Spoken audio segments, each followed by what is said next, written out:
हिमालय में एक ऐसा समुदाय बसता है जिन्हें पहाड़ों का राजा कहा जाता है।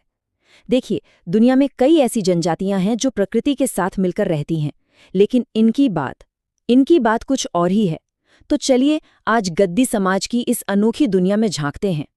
जरा इस लाइन के बारे में सोचिए। ये एक लाइन ही उनके पूरे जीवन का सार बता देती है। उनका साहस, उनका लचीलापन और उन मुश्किल इलाकों से उनका गहरा रिश्ता, जहां पहुंचना हर किसी के बस की बात नहीं। चलिए उनकी इस दुनिया को और करीब से जानते हैं।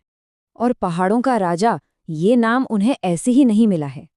ये वो लोग हैं जो बर्फीली आंधियों के बीच भी मुस्कुरा देते हैं और उन ऊंचाइयों पर अपनी जिंदगी जीते हैं जहां हम और आप शायद रहने की कल्पना भी नहीं कर सकते। अगर गति पहचान को समझना है तो उसकी सबसे मजबूत नींव है भगवान शिव के प्रति उनकी अटूट श्रद्धा। उनका पूरा जीवन, उनकी हर परंपरा, उनकी हर मान्यता, सब कुछ इसी भक्ति के चारों ओर घूमता है। अब यहाँ से कहानी और भी दिलचस्प हो जाती है। बात है उनकी उत्पत्ति की। गद्दी समुदाय का इतिहास सिर्फ इतना नहीं है कि वो कहीं से आकर बस गए, बल्कि ये पौराणिक कथाओं से भी बहुत गहराई से जुड़ा हुआ है। आइए इस गुत्थी को सुलझाते हैं। जैसे हर किसी का एक घर होता है, एक अपनी जमीन होती है, वैसे ही गद्दी लोगों के लिए वो जगह है गदीरन। ये हिमाचल के चंबा जिले में भरमौर का इलाका है। ये सिर्फ एक जगह नहीं, बल्कि उनकी पहचान का, उनकी आत्मा का केंद्र है। तो इतिहासकार ये मानते हैं कि मुगल काल में जब मैदानी इलाकों में, मतलब दिल्ली और राजस्थान में उथल पुथल मची हुई थी, तो बहुत से लोगों ने इन शांत और महफूज पहाड़ों में आकर पनाह ली। ये प्रवास उनकी कहानी का एक बहुत अहम हिस्सा माना जाता है। लेकिन इतिहास एक तरफ और उनकी अपनी मान्यता एक तरफ। अगर आप किसी गद्दी से पूछेंगे तो वो एक बिल्कुल अलग, एक दिव्य कहानी सुनाएंगे। उनका मानना है कि वो खुद भगवान शिव की संतान है और ये जो भेड़ पालने का जीवन है, ये स्वयं महादेव का दिया हुआ एक वरदान है, एक पवित्र जिम्मेदारी है। तो चलिए अब उनकी मान्यताओं से निकलकर उनके रोजमर्रा के जीवन में झांकते हैं। और इसकी शुरुआत होती है उनके खास पहनावे से, जो सिर्फ कपड़े नहीं हैं, बल्कि मुश्किल हालात में जिंदगी बचाने वाले औजार हैं। उनकी पहचान तो जैसे उनके इन दो कपड़ों से ही होती है। एक है चोला, एक भारी भरकम ऊनी कोट जो उन्हें कड़ाके की ठंड से बचाता है, मतलब एक चलता फिरता घर ही समझ लीजिए। और दूसरा है डोरा, कमर पर बंधी एक काली रस्सी जो सिर्फ बेल्ट नहीं, बल्कि एक मल्टीपर्पज टूल है। और ये बात आपको हैरान कर देगी कि उनका चोला 15 से 20 किलो तक का हो सकता है। सोचिए जरा, इतना वजन ही इस बात का सबूत है कि ये बर्फीली हवाओं और बारिश से बचाने के लिए किसी कवच से कम नहीं है। और उनका डोरा, अरे वो कोई मामूली रस्सी नहीं है। जरूरत पड़ने पर उसकी लंबाई 60 मीटर तक हो सकती है। इसी से अंदाजा लगा लीजिए कि पहाड़ों में ये कितना जरूरी औजार होगा। उनकी पूरी जिंदगी, उनका पूरा साल एक खास शब्द के इर्द गिर्द घूमता है, ट्रांसह्यूमेंस। इसका मतलब है मौसम के हिसाब से एक जगह से दूसरी जगह जाना।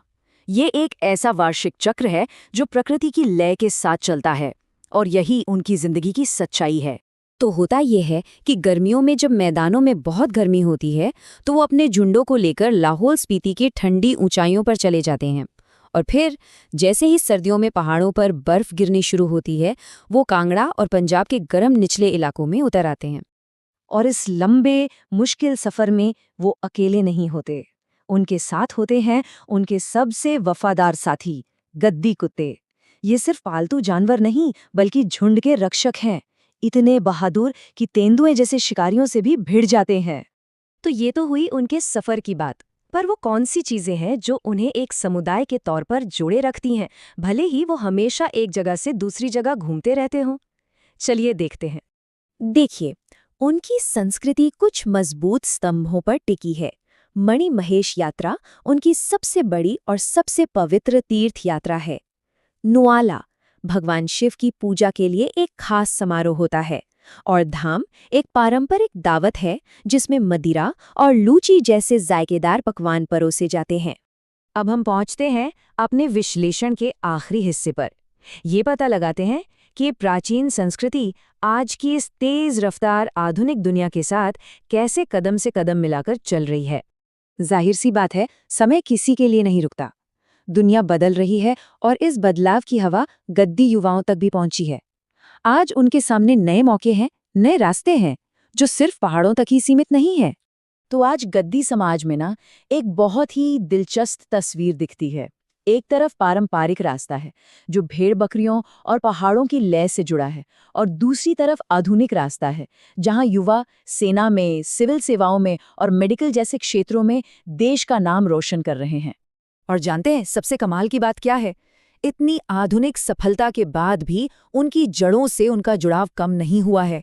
आज भी जब कोई आईएएस अफसर या डॉक्टर बना गद्दी व्यक्ति अपने गांव लौटता है तो वो बड़े गर्व से अपना पारंपरिक चोला डोला पहनता है। ये उनकी गहरी सांस्कृतिक शान को दिखाता है।